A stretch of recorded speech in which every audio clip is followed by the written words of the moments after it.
Welcome in. It's an Illini basketball postgame show. He's Craig. I'm Logan. Hi, Hey, Craig. How are you, man?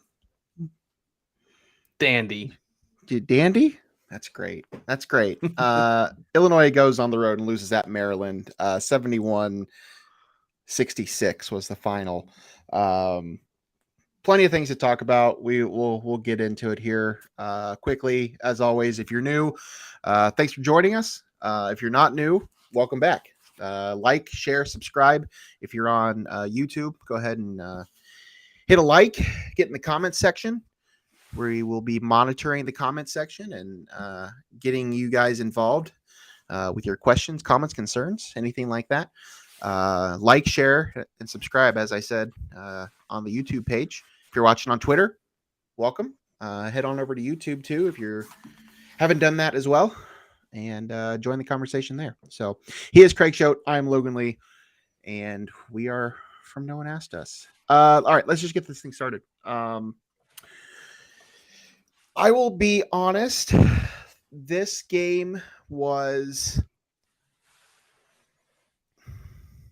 I was pleasantly surprised by the result. I know this was still a loss. This is a 5-point loss. I wasn't sure what we were going to see from this team coming to this game, and especially early on in this game too. They had a lot of fight. They showed a lot of fight, and they made me really optimistic for what's ahead once we get into the heart of the Big Ten play, because this was obviously the first game of the Big Ten schedule. They'll play one more against Penn State next weekend, and then the rest of those will start in January. We saw a lot tonight, I think, and we'll get into some of that. I didn't have a lot of expectations for this game. I really didn't. I just wasn't sure what we were going to see. My thought process was similar to the Vegas situation. I would have been happy with a win in the next two games.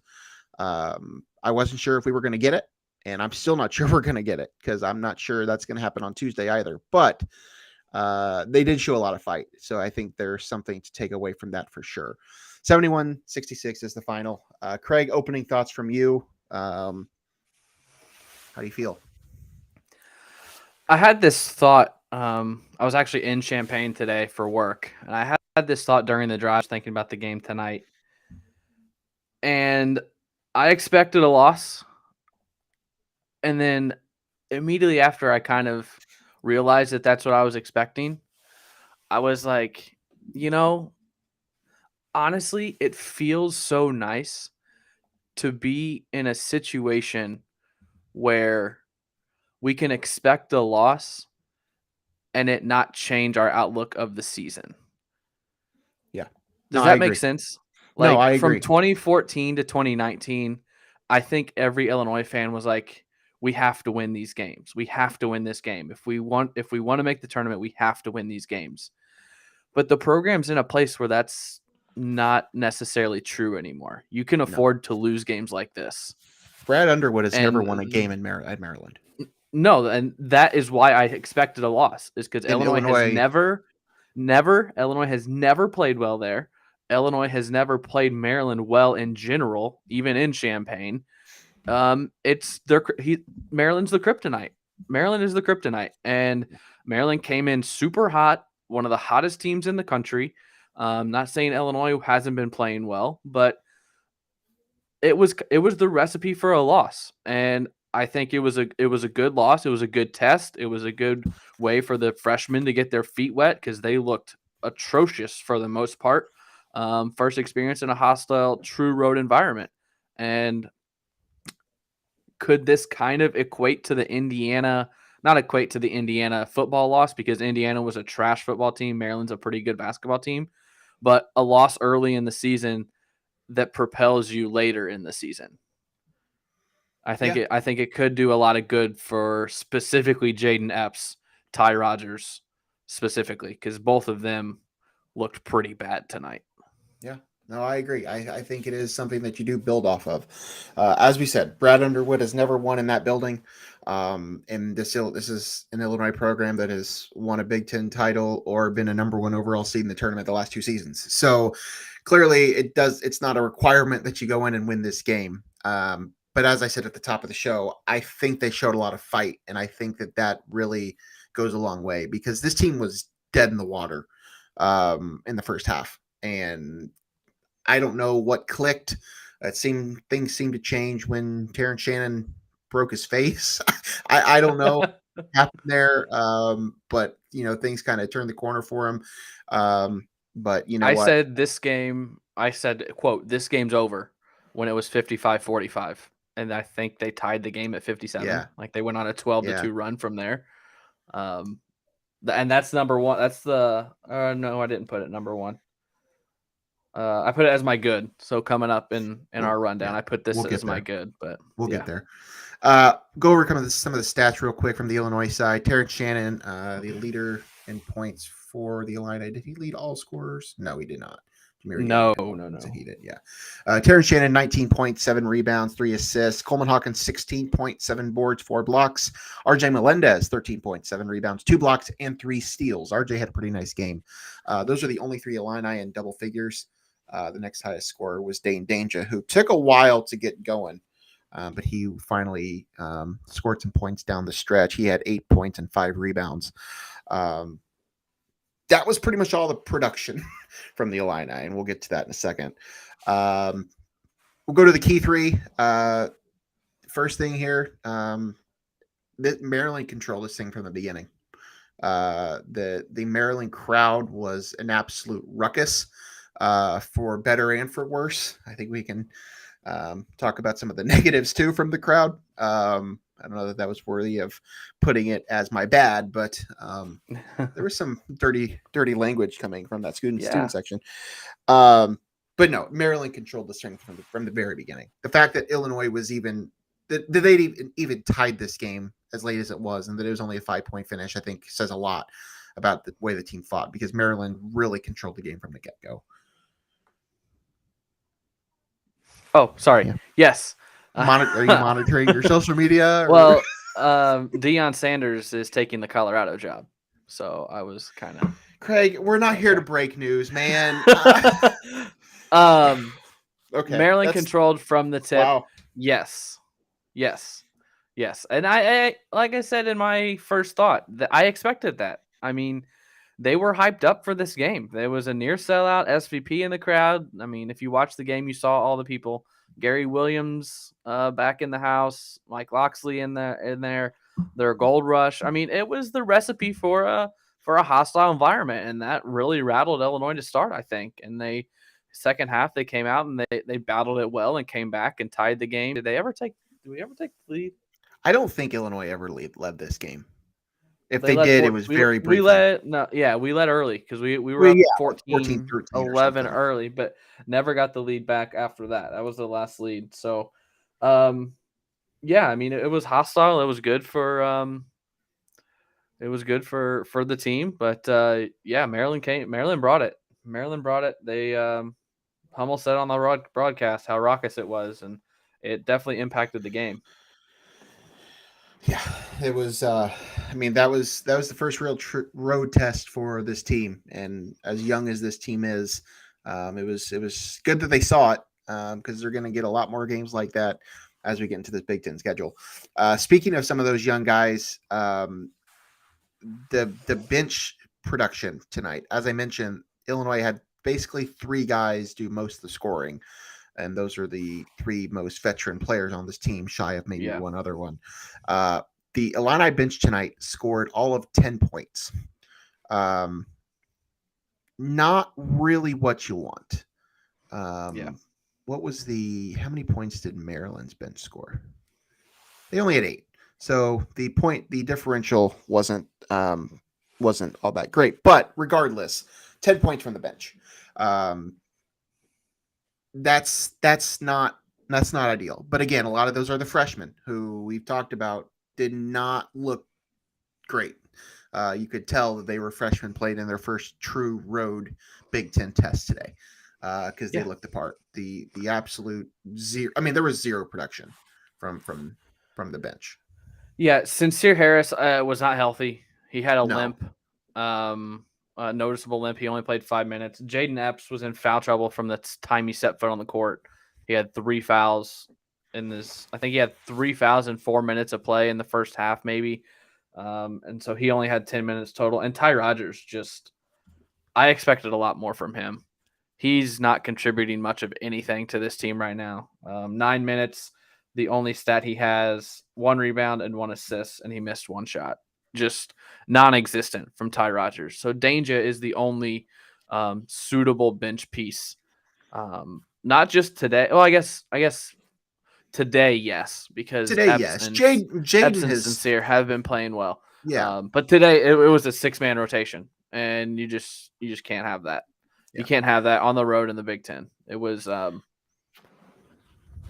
things need to change. Something needs to change with the bench. You need more than Epps and Danger to beat teams on the road. Yeah. 10 points from the Illini bench. 8 of those came from Dane Danger. So the other thing here, once again, second game in a row, 3-point shooting. Like it was bad tonight. 5 for 20. Terry and Shannon, 2 of those, yes, were Coleman hurling up threes. That's what I was going to say. From 50 feet. Yep. With 0 time on the shot clock. That's what 2 of them was. So legitimately, there were 3 of 18 because those 2 are just lucky threes. And then Terrence Shannon airballed 2 or 3 of them. Jaden Epps at that last one towards the end, he was open. I'm not sure that's a shot I wanted to take. He was open and he can't shoot, so I can't be fully mad at him, but that was not the shot I was hoping for. If up to that point he had played 24 minutes, take that shot. But when you've only played 6 minutes and you haven't been in a rhythm, and that's the first shot of the game that you take off of a defensive stop down 1 where you have a chance to take the lead, that's one of the worst shot decisions I've ever seen in college basketball. Like from a freshman, what are you doing? Yeah. 5 for 20 from 3, 2 for 11 from 3 in the second half.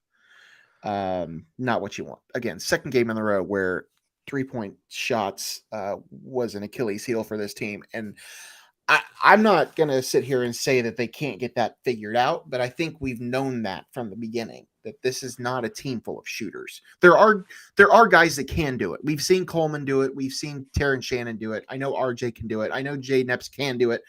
I know Sky Clark can make I know there are guys there, but consistently getting them to make 6 to 7 threes a game, at least, like we might be hurting for something. I don't know if that's coming. The issue tonight, I think, was 6 or 7 isn't even that many. Was the selection of a lot of them. They weren't open threes. They weren't coming out of sets. They were at the end of the shot clock where you have to get something up, which the offense was concerning tonight. I didn't see a lot of offense that we had seen the first 5-6 games of the season. Maryland's defense was really packing it in for a lot of the game, and it wasn't until late in the second half when Illinois started making that run that they started getting to the basket and getting some things done. When you're not a good 3-point shooting team, you have to design plays to get open threes. And the threes tonight came from some slight penetration into the lane and kick, and then throw something up with 4 seconds left on the shot clock, hoping it goes in. This we got to. RJ was the only. We've said it. There it is. We've Luke said Goody. It. Yeah. Ryan Torbett. Luke Goody is. I mean, he's this team's best 3-point shooter, and he hasn't touched the floor yet. So, what's the latest on him? Are we thinking? Brad said something a couple of days ago, but I'm not. I want to say he said something about starting to do basketball stuff at the turn of the calendar. Yeah. So middle of January, end of January, he might be back, but I don't remember what Brad said word for word. Mid-January is probably best case scenario. Yeah. So hope for the best there because they could still use him. Yeah, RJ was 2 for 3 tonight from 3. Coleman was 2 for 6, but again, both of those were from 40-some feet out. And Sky Clark hit 1, but that was literally it. Terrence Shannon was 0 for 5 from 3. All right, who's in the chat, Craig? Ryan. We already heard from him. I don't know what this is. Imbrats.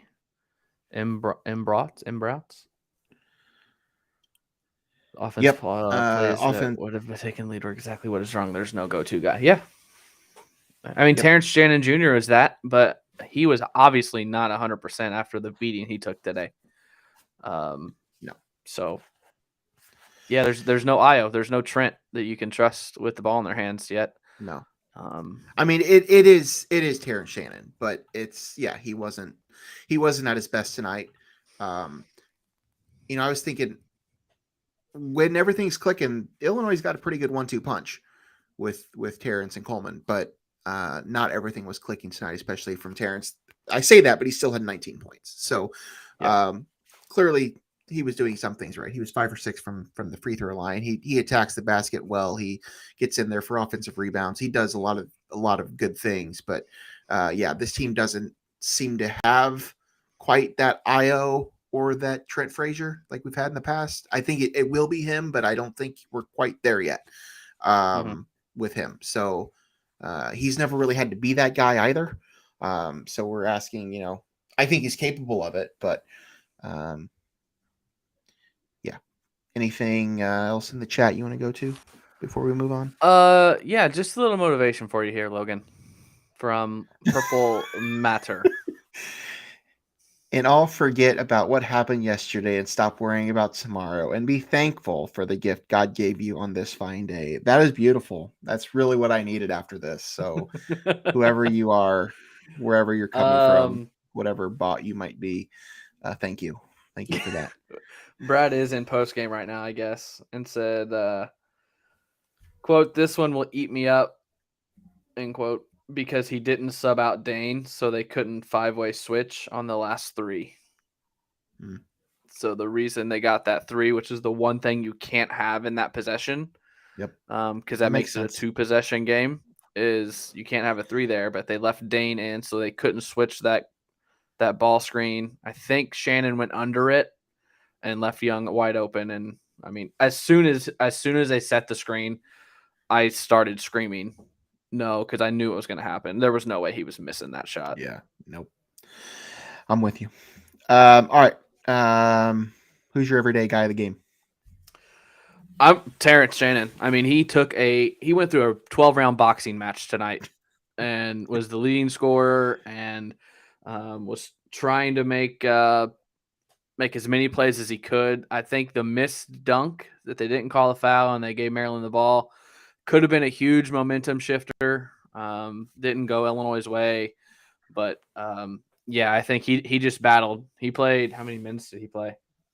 37. He played 37 minutes, even with missing time, getting his forehead attended to. So yeah, he just battled. 19 points again, which I think is his average. 7 rebounds, 3 assists. Didn't do much wrong. Didn't make a 3. That's about the only negative I got on him. But yeah, he's my everyday guy because he was a warrior tonight. I didn't even notice the minutes thing. Coleman played 39 minutes. I mean, we talked about it. The freshmen were playing so bad. I know, and that's your whole bench. Have to be a couple that's guys. That's your whole bench. This team is going to be very veteran heavy for a while, I think, in conference play. I'm going to go with RJ Melendez. 13 points from him. I've already talked about him a couple times. 13 points, 7 rebounds, 2 blocks, 3 steals, 2 for 3 from 3, 5 for 7 from the field. I mean, it took a little while, but RJ's starting to click, and it was necessary. I mean, I know Illinois didn't win this game, but he was one of the only bright spots there was in this offense. So if he wasn't firing on most cylinders, at least this game wasn't even as close as it actually ended up being. So I'm glad to see him finally maybe starting to find his stride, figure out his role, and kind of go from there. What's your good from the game?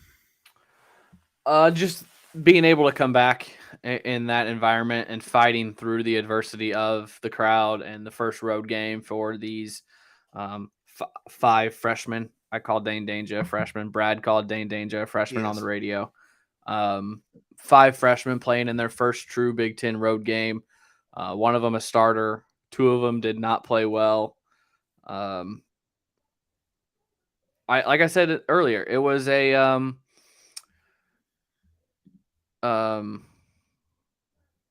what was I just lost my train of thought because we got a comment and I was trying to read the comment.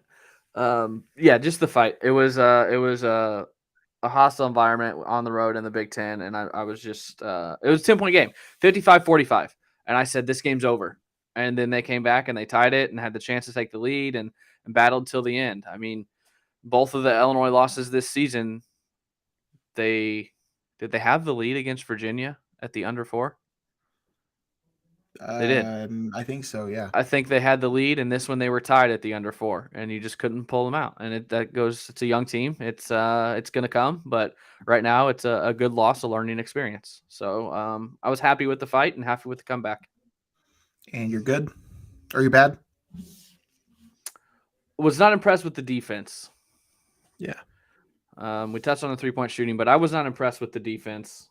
I don't have any specifics of why. I just felt like Maryland was doing a lot of what they wanted to do. They were bullying guys. A lot of times it was probably the switching scheme because they would switch and Sky would get stuck on Dante Clark and he'd just take him to the post. And I think he scored on him multiple times down there. So I think Maryland just had a good scouting report on the switching defense and exploited it, and it didn't work. And maybe you should have gone to something else or tried to catch them off guard with something. But I wasn't impressed with the defense tonight. Yeah, I agree.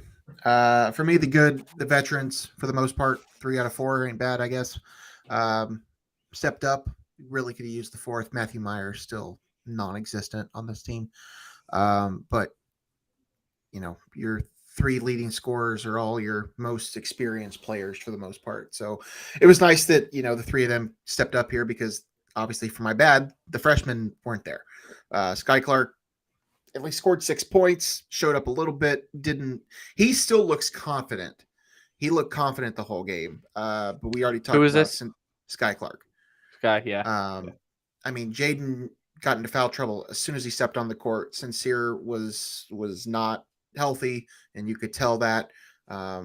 Dane, we talked about Ty. I mean, a lot of these things we've already touched on, but like the freshmen just looked like freshmen tonight for the first time really this season. So that's obviously going to be my bad. How about the chat? Anything else you want to point out? Not Matt. So if you're not Matt, I don't know who you are. Hawkins' foul was the turning point. Can't give up a 62. Yes, that was a bad decision. I texted this in the group about Coleman. I've never seen anyone so silky smooth and yet so uncoordinated at the same time. Like those layups true. That he does in the lane where he's like twisting and he does like the little spin. They look so smooth, but when he's running down the court, he looks so uncoordinated. And he's just a tale of two, like best of both worlds is what he is, because he makes these stupid bonehead plays, but then he drains 32 footers and makes these awesome layups and putbacks. And I mean, he's been good, so we can't really knock him too much because he's been really good the last week. Yeah. But that was a bonehead play. I agree with that. I mean, the other one, and it didn't really, I mean, it wasn't huge when it comes to the final score, but the Dane Danger goaltend, that was not ideal. That ball was coming out of the rim. Yeah. He barely, I mean, it was a goaltend, but it was barely a goaltend. This is a good point too from Ryan that I 100% agree with, and 100% think that's why Loyola beat Illinois in the NCAA tournament. Is Underwood gets outcoached quite a bit in game. Yeah, I tend to agree. I think that's everybody has their flaws. Not everyone's perfect, and unfortunately, I think this is probably his biggest flaw. And it's not a great flaw. It's certainly not something you want, but I think it's certainly something of note. I think that he is not the best in-game manager. I don't think he's the best in-game adjuster. He does a lot of other things really well, but I think that's probably, as a coach, that's probably one of his weakest things. I would agree. Yep. Anything else chat-wise?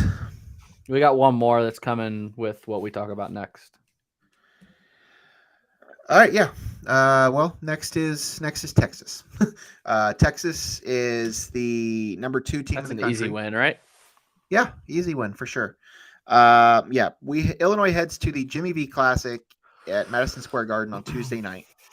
4 teams are going to be there, including Duke and Iowa.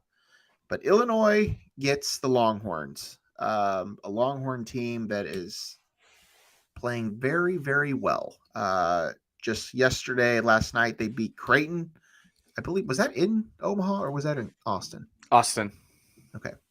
Yeah, so they beat Creighton last night. They beat Gonzaga earlier in November. They're playing really well. So as I said earlier, I would have loved to have got one of these two. So if that's happening, I guess it's got to be Tuesday. But I think Illinois will be very lucky to not pick up their third loss on Tuesday night as they head to Madison Square Garden. The good news is this might be the last non-conference loss. It should be. I mean, it should be the last non-conference loss. So if we can only make it through that non-conference schedule with just 2 losses, that would be nice. Yeah, Ryan feels like Texas is going to beat the brakes off this team. I agree. And then, the concussion protocol for Terrence. I think that's certainly something to be concerned about. He, not sure why he was still able to play in that game, but he was, and I'm glad he did. I guess I would have felt better if they got a win, but yeah, I got to hope that he's out there, because if he's not out there, then there is no chance. Brad told Derek Piper that he's getting stitches. That's all that he said. We'll see. Yeah, got to hope that Terrence is out there. Otherwise, there's zero shot for this team to win on Tuesday, I would have to say. But this is a talented Illinois team. So I don't want to put that. I don't want to just dismiss this game. I mean, Texas is good, but I don't know that they're unbeatable by any stretch of the imagination. This Illinois team that showed up tonight will not beat Texas. The team that shows up against UCLA could beat Texas very well. I thought this somewhere in between the 10 points they were down where I said this game's over, and when they tied it, somewhere in between there, maybe with like 5 or 6 minutes left in the game, I was like, Illinois has played the worst they played all season, and it's a 4-point game on the road. Like, I think that says quite a bit. I don't know what the crowd's going to look like, but it's not going to be necessarily a road game. So yeah, you're not going to have the 17,000 screaming, cursing Maryland fans coming at your neck. So the freshmen might have a little less pressure, but it's still the Garden. It's still Texas. So I would assume there will be more Duke fans than anything. And I would also assume that the Duke fans would root against Texas, because Texas is number 2 in the country and all that. Probably. So maybe they're on Illinois' side. I don't know.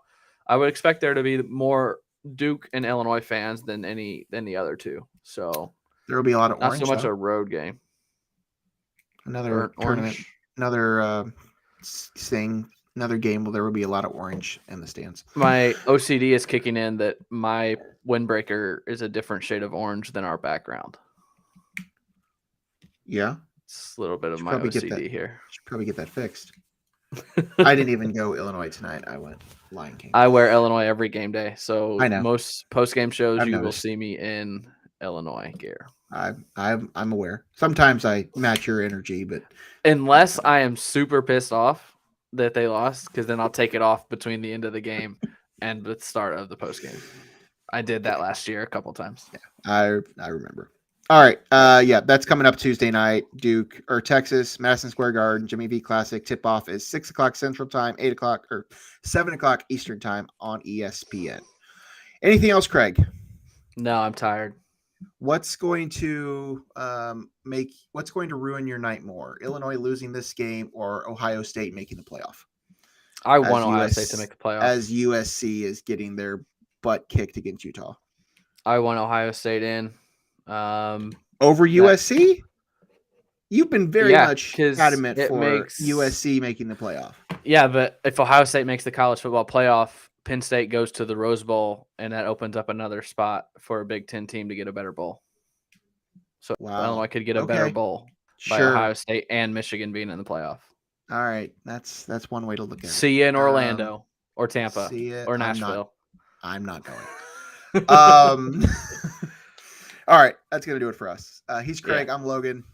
Final score from Maryland.